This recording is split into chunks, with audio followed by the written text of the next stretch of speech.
Under the sun, the fields are alive. Cheering crowds and the teams collide. In these moments, we stand tall and free. Flourish pride runs deep in me. With every touchdown, we rise and we cheer. Unity and spirit, the heart of the year. Raise your voices, let's make it loud. In Florida's high schools, we're so damn proud. From the bleachers to the end zone to go, football and cheers make our spirits grow.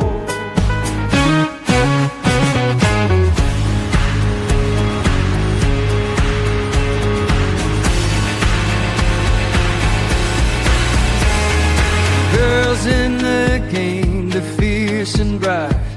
Flag in hand, they give it their might.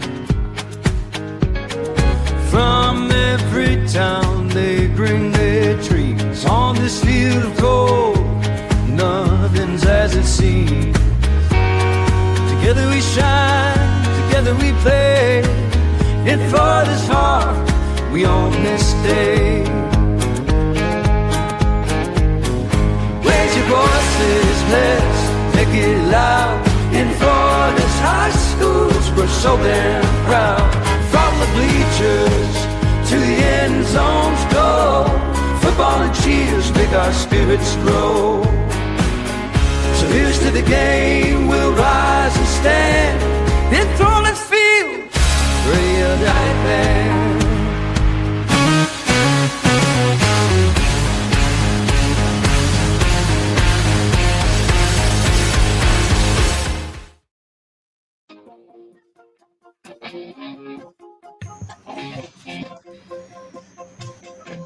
All right, we're going into the fourth quarter. It is time for the Panhandle edition of the Blitz here, and it is happening National Sarcastic Awareness Month. Oh, wow.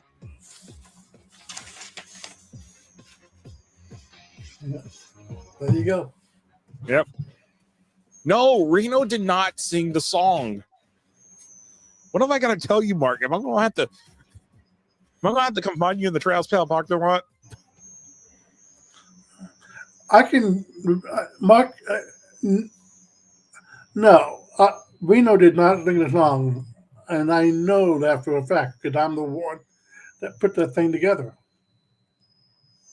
Yes, Chris can confirm that, and I can confirm that too. So Reno did not sing that song, and I don't think you want Reno singing because I don't think Reno. I don't know. No, you don't. Reno can play instruments. I will say that. I don't know if I want Reno singing. All right, come on.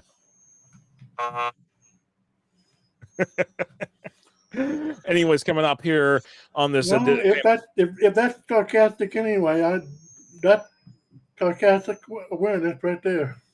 All right.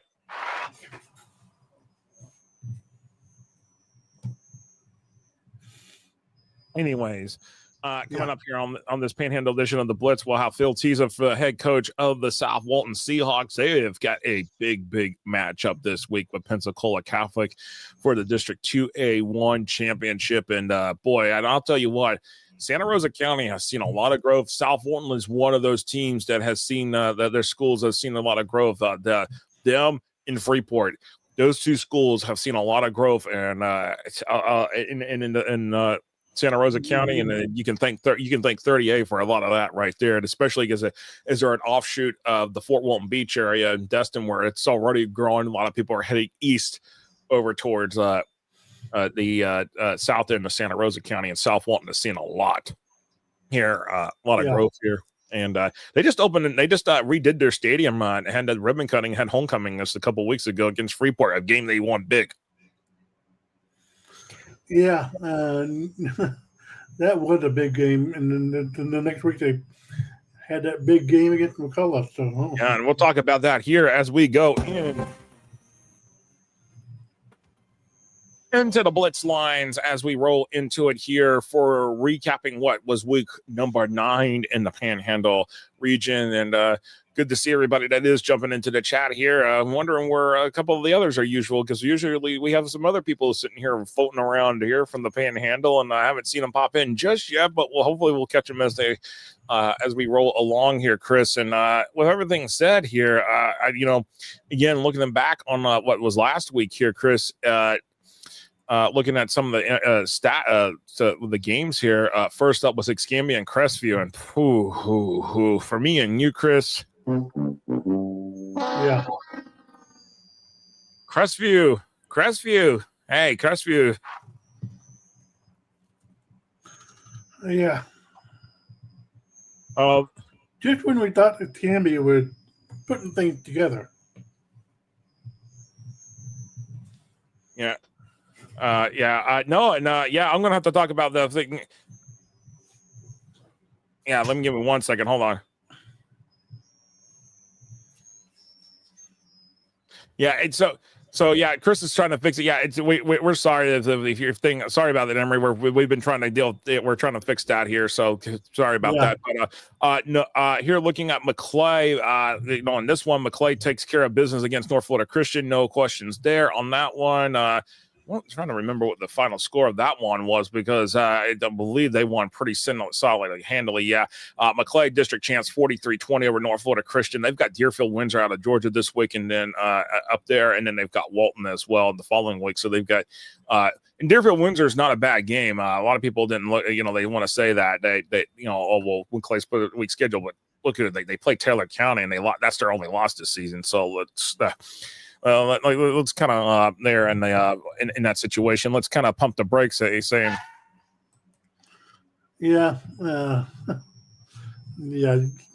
What can you say about that? I mean, yeah, I know. Freeport and Baker, and Baker, they just take care of business there, and Baker, I believe now. I mean, the Baker Gators, man, they've been tearing it up this year, and some people say this reminds them of the team from 2020 that won the World Classification Championship, and they've got Port St. Joe this week, and they're 9-0 on the season. It's hard to believe they're 9-0, and they're going to be a heavy favorite against Port St. Joe in that game here. And again, it's just a lot here as we talk about this, but Wakulla, South Walton, that game, South Walton totally, hey, they picked up their 6th win, took care of business against the War Eagles. And then how about this? Looking at this, Florida High was the projected winner in this game last week against Madison County. And Madison County, how about that? Madison County, they picked up their 3rd win of the season. May have staved off a little bit of being completely out of that championship bracket, but in the world class. But Madison County, they have got games against Apopka and Lecanto next week. Yes, Lecanto, yeah, I believe. Definitely Apopka this week. And what's going to be interesting to see is this a game that Madison County can go in there and win pretty easily against a team against Apopka that has struggled? Or is this one of those games that, the long road trip gets to Madison County and they end up dropping their 6th game of the season? There's some big questions right there that I think we're going to have to deal with. Yeah, Madison County's got they finally got that big win, but we'll see what they can do over the next few weeks. So, they still got a lot of work to do. Yeah, absolutely. And then, of course, Milton beats West Florida, and gotta give it hats off to what Ronnie Douglas has done there in year number 1 with the Panthers. I mean, Milton is just literally has been taking care of business. Obviously, got a big game this week against Niceville and District Action, and just again 7-1 on the season for Milton, 27-20. They get the big win over West Florida at home. Next 2 games for Milton is at Niceville and then at Pace, and that game against Pace. Big, huge rivalry bet right there. Pace and Milton are not very far from each other. They're basically next door neighbors to each other right there on Highway 90 there in Santa Rosa County. And Mark Cannon says Navarre finally got a win. Yes, Navarre finally did get a win. Yeah. the VAR finally got a win, but I mean, it's against the Gulf Breeze team that has had some struggles, and they're like on their fourth head coach in many years, so they're having their struggles there at Gulf Breeze, and it's you know, I just remember it's not been that long since Gulf Breeze was actually a team that was in the mix for the playoffs, so it's definitely one of those that we've seen. And yes, Emory, you are correct. Florida High did lose a couple weeks ago to Gadsden County, but now loses to Madison. Florida High, they just had their struggles this year. Honestly, I'll tell you what. Right now, to be honest with you, Florida High's in the 2A bracket. They're in the playoffs. Despite the fact they did lose to Gadsden County, it's because they're going to be in there as the district champ because of the ban that Gadsden County has this year. But really, I'll be honest with you. My thought is that Florida High could be a potential early first round exit out of the playoffs this year, just because it's just they're having their own struggles this year. That's just my thought. Yeah. Florida High. Yeah, like you said, they're having their struggles, and I don't see them doing too much. They're just in there by default right now. Yeah, I mean, because if Gadsden County wouldn't have that ban, Gadsden County would be probably Gadsden County and Florida High might be potentially looking at being on the outside, looking in with the playoffs. So, with that said, that's just the way sometimes the ball goes. And again, a lot happening in the Panhandle, a lot of good teams in the Panhandle, as always. And we're going to talk to one of those teams that has had what a incredible bounce back compared to last year, South Walton. When we come back here, we're going to have head coach Phil Tisa joining us here, talking everything about the Seahawks, especially with their big game this week against Pensacola Catholic. That is for all the marbles in 2A1. We'll be right back here in about 2 minutes here on the Panhandle edition of the Blitz here on FloridaHSFootball.com and on our FloridaHSFootball.com social media handles.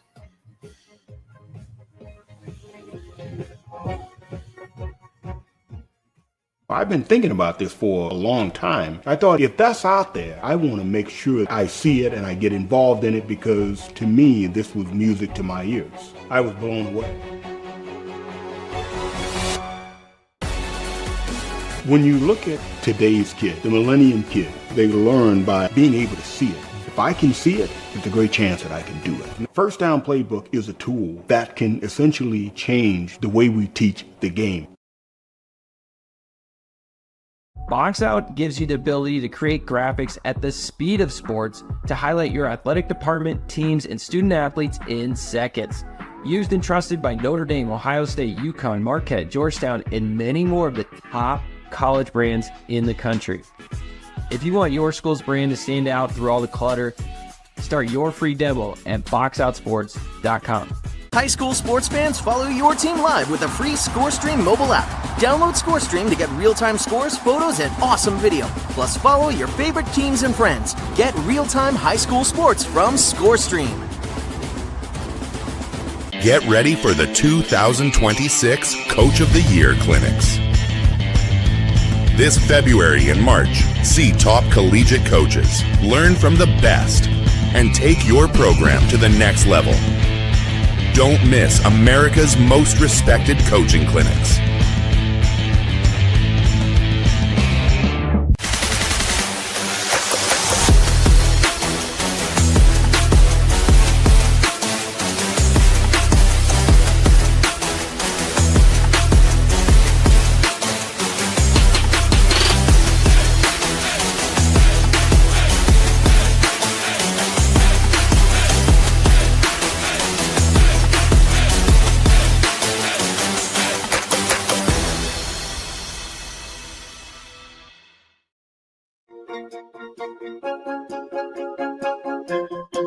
All right, welcome back here to the Panhandle edition of the Blitz here as we go into the interview portion.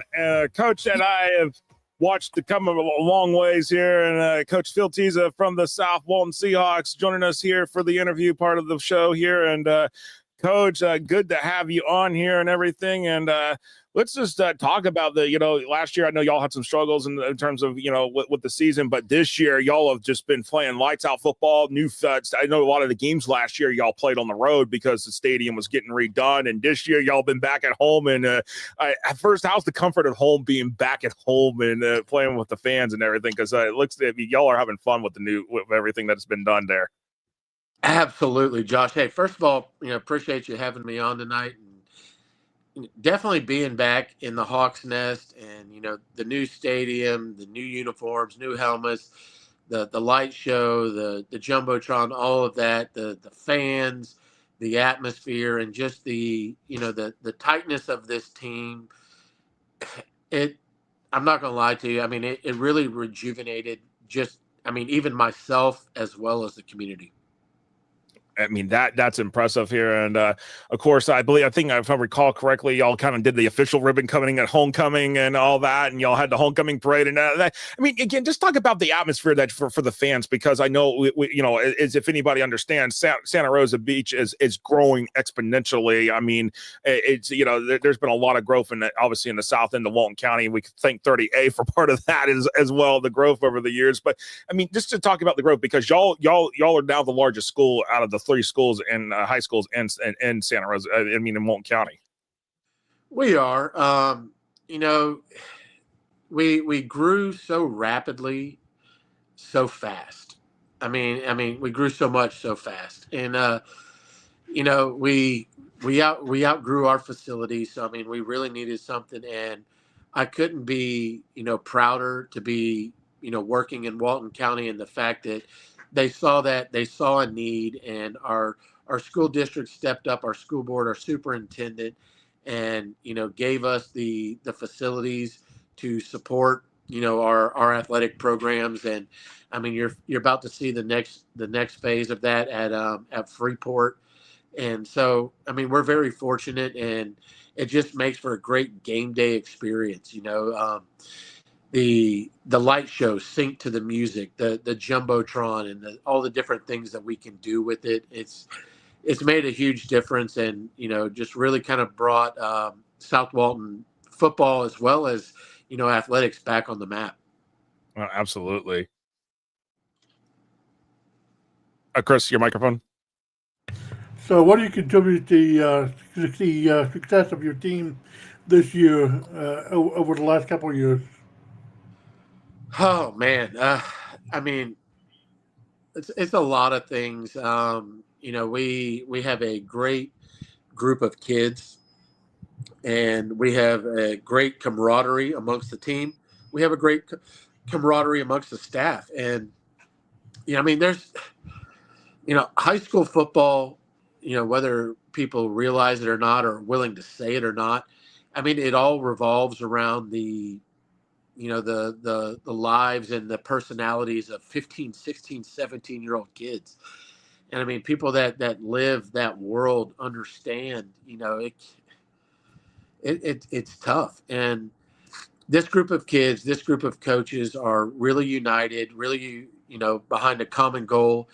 And I really attribute a lot of that to just the excitement of having new facilities, having new uniforms, having, new helmets. And to be honest with everybody out there, it really kind of invigorated myself. This is 22 years overall in coaching, 21 years at South Walton. So just, I didn't myself have a great year of leadership last year. And all of this excitement has really kind of rebooted myself. And to be first and foremost, it starts at the top. Let's be real.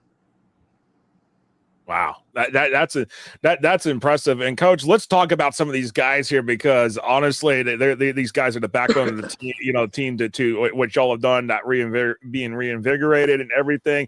JD Brown, obviously, he's your leader on the offense, your quarterback there. And talk about what makes JD special. He's only a junior here, and so it's really impressive to see, as a junior, that he's working. Obviously that confidence builds up, and when he gets to be a senior next year, he's going to be able to look back on this season and say, hey, I know what I did right. I know what I did wrong. We're going to make the senior year the best year we can. First and foremost, JD is a calmness. He's not a fiery player. He's not an emotional player. He's a calmness.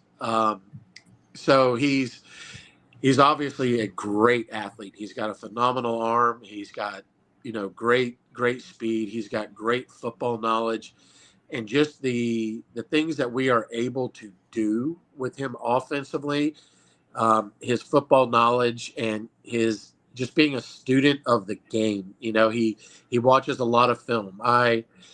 When I send out, kind of my call sheet for the week, I send it to, all of my assistants and also him at the same time. And he's the type of kid, he's going to take that out there and he's going to go run through those plays over the weekend before we ever get into practice. So that just tells you the type of leader and player that he is. That is impressive. Of course, looking at it quickly still on the offensive side here. Obviously, Grant Gilmore, your leading receiver, and that's one of the top targets for JD. I mean, what is special about Grant and what he's been able to do? Obviously, a senior this year, so I know you're going to be sad though when the season is all said and done. He's graduating, and you wish you probably had him for one more year. When people see Grant, they undervalue him just because of his size, but he's elusive. I mean, he gets open, he makes catches. I couldn't be prouder of the way he's come into this year. I mean, he's a leader this year, and that's something that we haven't seen out of him in the past. He gets out there, and I mean, he's directing traffic, and that's huge. And I would be remiss if I didn't mention that I think really and truly the energy of our offense revolves around William Justice, our running back. And when he gets going, you just kind of see everybody else just get fired up because he's that fire. And when he gets going, everybody else is like, all right, let's roll. Oh, wow. That's impressive there. Looking defensively here before we talk about this week's big game, defensively, 18.5 sacks. Y'all have had 8 interceptions. What's in looking at it, 31.5 tackles for loss on defense. I mean, your defense, y'all have come together and y'all had a big game this past week against Wakulla. Y'all won that game. Y'all have had some really, standout performances, but talk about the defense here, what they bring to the table too for y'all. I mean, to be upfront, I mean, the defense has really been what has carried us throughout the year. They've been a stalwart. Coach Adam Robertson does a phenomenal job with our defense, and they've kept us in a lot of games. As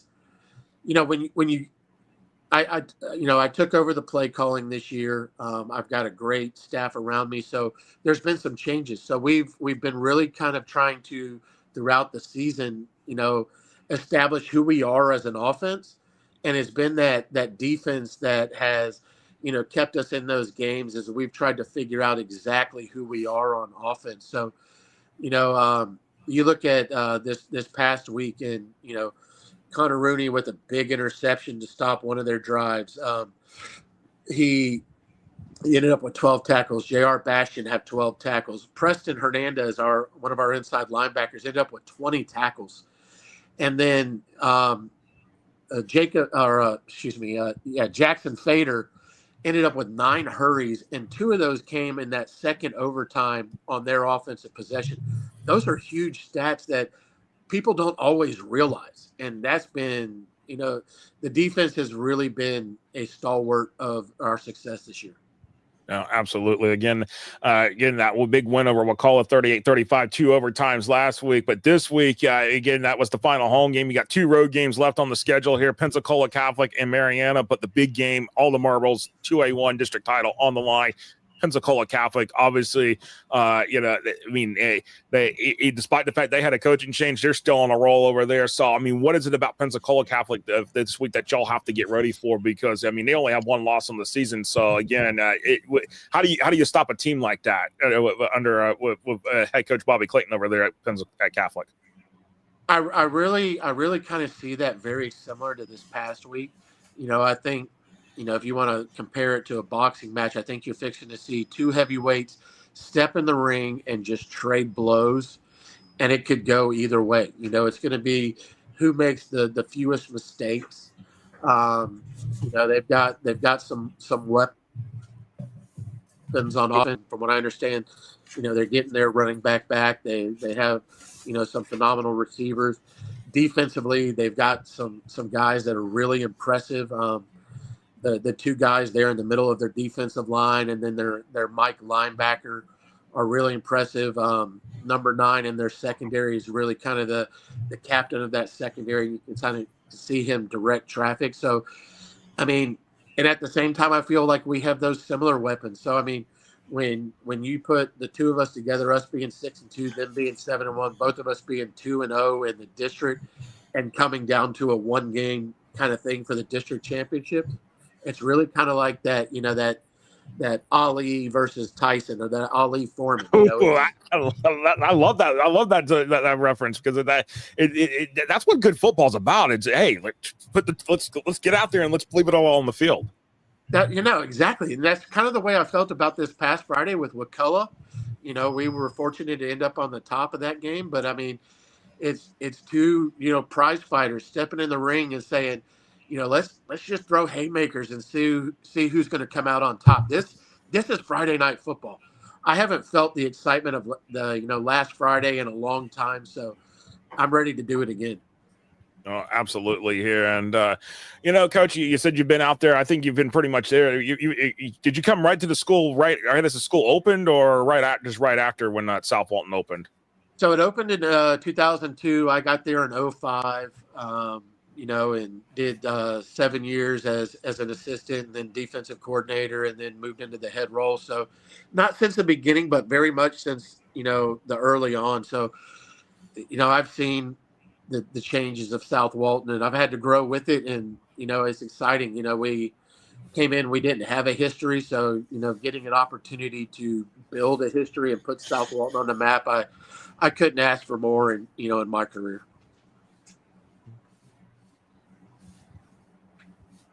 That's impressive. And of course, as we wrap this up here, what makes Panhandle football special? Because we hear it all the time from a lot of people that the Panhandle gets overlooked, and this is reason why we have this show, because we want to make sure the Panhandle doesn't get overlooked. It really does. I grew up in the Panhandle as well. I'm a Niceville grad. I grew up in Niceville, played on those teams there in the 90s with all those district championships, and I've spent my entire life in the Panhandle, and we do. I mean, the attention is always either, the central part of the state or the south part of the state, but we have good football up here. We don't have as many of those private schools as you see that, we end up running into when we get to the bowls and all that other crap that, the state can't figure out how to fix that, but we do. We have some good football up here in the Panhandle, and it's true to form. It is traditional high school football at its purest. No, absolutely, Coach. And everybody, South Walton, they're at Pensacola Catholic. It's a 7:30 Central kickoff time on that one. It's for all the Marbles, as they say, District 2A1 championship on the line. And I can't wait to see what happens Friday night for y'all. And best of luck with these two remaining games as we get approached towards postseason here, Coach. Hey, I appreciate it, Josh, and keep doing what you do, supporting high school sports. Don't let us get pushed out by all the other crap that's going on in the world. Oh, absolutely. I appreciate that, Coach, and thank you so much for taking some time and joining us here. And again, good luck this week. Thank you, sir. All right, thank you. All right, that was head coach Phil Tisa joining us here from South Walton, the Seahawks. You hear that. I love hearing that, where it's like, hey, we had to play a majority of the games on the road last year, and they were able to, you come back and you feel refreshed, you feel rejuvenated. It's impressive to hear that, and I love that. Yeah, and what a turnaround for South Walton over the last couple of years. And South Walton really done a fantastic job going into this season. We'll see how they do against Pensacola Catholic. Yeah, and this tells you where the growth of the program has gone for South Walton. And this is Ryan Hardy mentioned on some Facebook. South Walton has come a long way. When I coached at Vernon, we once intercepted a pass and punted it back to them on first down in the third quarter. That you don't hear about that. You see growth of the programs, and the programs growing like this. I love seeing that. And this is where we want to talk about these programs, not just, again, big school programs. And you heard Coach say it, the private schools, there's not many private schools out there in the Panhandle. You got Pensacola Catholic, there's Rocky Bayou that plays in the SSA. You have to get really over towards Tallahassee before you find the next private school, which are like McClay and North Florida Christian. It used to be St. John Paul II. They folded their football program before the season came around. But again, it's a lot of public school football in the Panhandle, especially west of 75 on. It is pretty much a lot of public schools. Christian being the other school. That's it. I can put them on between two hands. The number of private schools out there in the Panhandle. Oh yeah. So that tells y'all anything. The number of let me rephrase that. The number of private schools in the Panhandle that play football. Now there are more private schools that don't play football out there, but the number of private schools that play football between two hands, that's it. So, yeah. Well, with that said, we're gonna take a break here, and then we're gonna come back. And you know what time it'll be, Chris? Pick six time. Yes, indeed. All right, we'll be right back here on the Panhandle edition of the Blitz here on FloridaHSFootball.com here.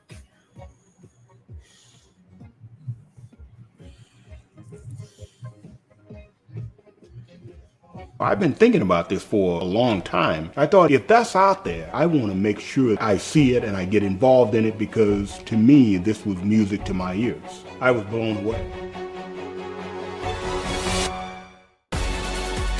When you look at today's kid, the millennium kid, they learn by being able to see it. If I can see it, it's a great chance that I can do it. The First Down Playbook is a tool that can essentially change the way we teach the game.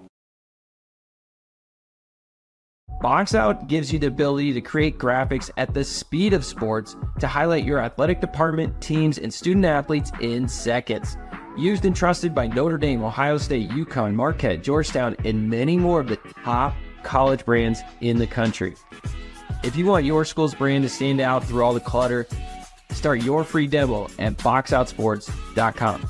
High school sports fans, follow your team live with a free ScoreStream mobile app. Download ScoreStream to get real-time scores, photos, and awesome video. Plus, follow your favorite teams and friends. Get real-time high school sports from ScoreStream. Get ready for the 2026 Coach of the Year Clinics. This February and March, see top collegiate coaches, learn from the best, and take your program to the next level. Don't miss America's most respected coaching clinics.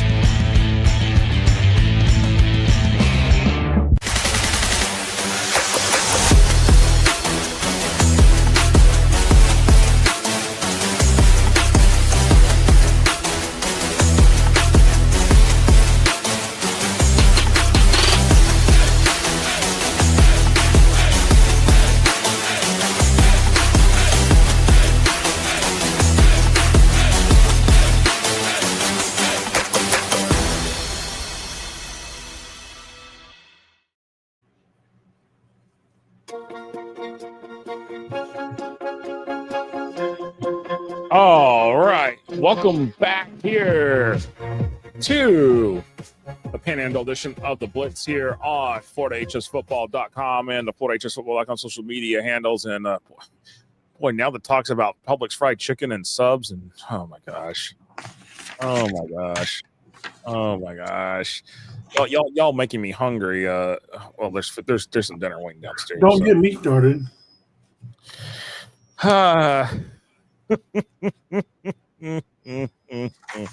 Well, Chris, you know what time it is? It is time for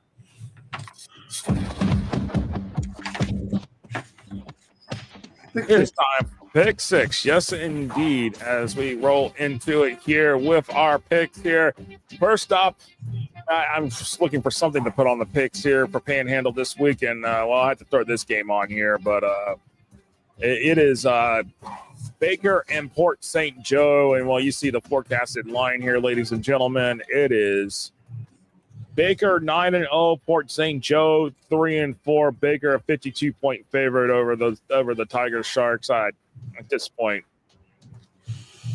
Yeah, give me Baker. It's not even going to be close.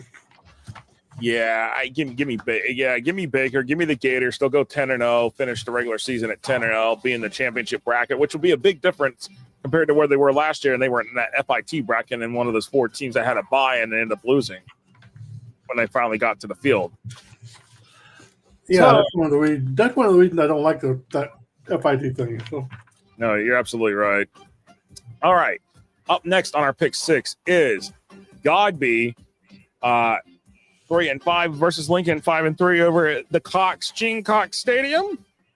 They're in Tallahassee. Lincoln a 24-point favorite over Godby. Godby, team that won a district percent and should never solve 0%. That ball bounces funny sometimes. Well, it's a prediction. I mean, it's a win probability. We're saying, hey, again, is there some adjustments I might need to make that with that win probability? I may have to look into it. But right now, been pretty good so far. Yeah, I think Lincoln's going to come into this game pretty pissed off. Yeah, especially after dropping that last week to Trinity Christian. But I think Lincoln. Give me Lincoln here. Give me the Trojans here. I think that they will take care of business at home. The home field being Gene Cox Stadium. They're in Tallahassee, and Reno is going Lincoln. Chris, this chat is off the charts all of a sudden. Yeah, I know, and I'm trying to ignore it. Mark, thanks. Thanks, Mark. The images in my head are not good, and I don't know if that's good for a show like this. He's already made one comment that got me. Gotta remember, we're trying to be G, maybe a little PG, but that's it. Nothing else. Anyways, Franklin County 6-3, North Florida Christian 3-4.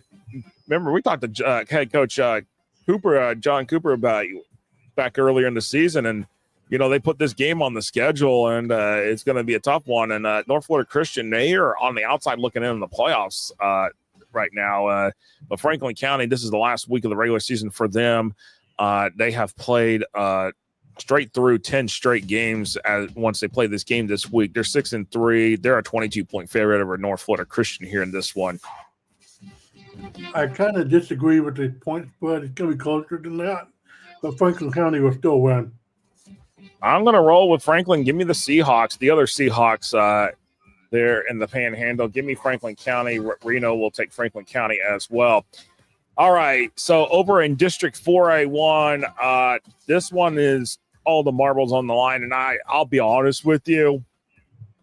Escambia 3-5, Pine Forest 2-5. Really, can I just say this? I have no confidence in this game. I have literally zero confidence here in this game because I really don't know what to make of these two teams right now. I was thinking the exact same thing you were thinking because I just don't know what to think of this game. I mean, this game could go either way, as you see in the win probability. It could go either way. It's a close. Should Escambia beaten Crestview last week? Yes, but Escambia's just had their issues this year. Pine Forest has had their issues. I mean, Escambia just doesn't have the athletes that they usually have this year. And is it transfer issues over there in Escambia County? I don't think I buy it down. I don't think it boils down to that. I think it's one of those years where it's a cycle, and things come and goes in cycles. And this is one of those things where it's in the down part of the cycle for Escambia. This is at home. Yeah, I forced. You know what? Give me Pine Forest because this game, I can't figure this game out. I can't. I'm going Pine Forest as well, and Reno is taking Escambia. So, well, He's got maybe some more confidence in that than I do. I don't know. I mean, most of the chat's going for Pine Forest so far. I see Escambia. Hey, David Koskowski, I forgot to acknowledge you. I'm glad to see you on here. I was wondering about you. Glad to see you're on here. Next up, Milton and Niceville. Niceville, there are 2 games left. It's this one, and I think the game against Navarre. Navarre, they should easily handle that one, but this is a game that could put Niceville under 500. The Navarre game would put them over 500, right at 500. But here's the thing: this game, Chris, Niceville needs to win to stave off anything in the playoffs, because on the backside, because Niceville's sitting at the 8 seed right now. Mm-hmm. You've got Childs, and you've got Matanzas lurking on the back end. And they're chomping at the bit to see this game, the result. Niceville needs to win this game. This is the big thing. Do I have confidence to find Niceville to find a way to win this game? It's very, very low. I have more confidence in Milton get to 8 wins than I have Niceville getting the 5. Give me Milton for the win here. Yeah, give me Milton for the win, too. If this was last year's Niceville team, we wouldn't be having this discussion. No. And this is also not last year's Milton team either. David Kozlowski says Milton in a grinded out slobber knocker. That could potentially be the case. I just have for Niceville. I'd love to see Niceville win this thing. Kevin with the land. Niceville rolled sadly. I don't know. I just don't know. I'm not my confidence. I just don't know. Maybe Niceville will prove me wrong. We'll see. We'll see if I'm eating crow.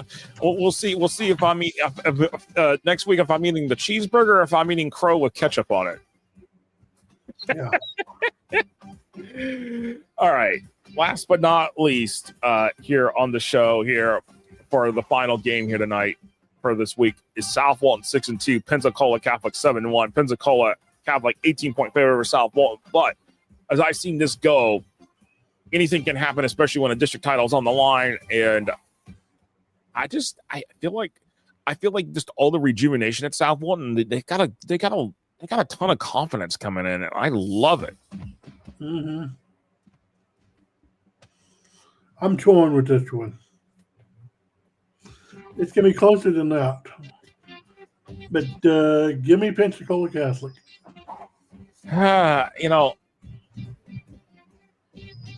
Logic says take Catholic here, but I love what South Walton's been doing, and